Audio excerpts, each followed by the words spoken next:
এই দেখুন গাইস, এই বাচ্চাটির এই যে কতগুলো বাদাম এই তেনেছে তার গঞ্জির ভিতরে লুকিয়ে নিয়েছে।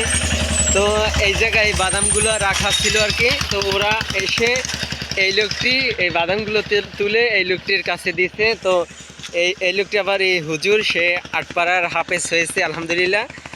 সে বলতেছে যে আমার হুজুরে আমাকে শিখিয়েছে যে রাস্তায় কোনো জিনিস উঠিয়ে বাড়িতে নেওয়া বা কোনো নেওয়া ভালো না। এটা আমার হুজুরে শিখাইছে, নেওয়া ভালো না। তো ও বলতেছে যেই জায়গার জিনিস সেই জায়গায় রাখতে। তো এই রেখে দাও, ওর কথা শুনো তোমরা।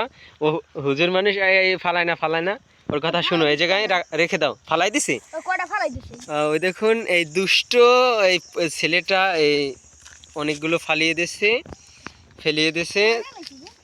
যাই হোক, এই জায়গায় রেখে দিয়েছে। এই ওই আবার ফালিয়ে দিয়েছে। এটা খুবই দুষ্ট। এই আজকে ব্লগটা এই পর্যন্তই। তো এরকম সকলকে শিক্ষা দিবেন, সকলের বাচ্চা শিশুদেরকে হাফিজি মাদ্রাসায় ভর্তি করবেন এবং এরকম শিক্ষা দেবেন যাতে তারা এরকম শিক্ষা পায়।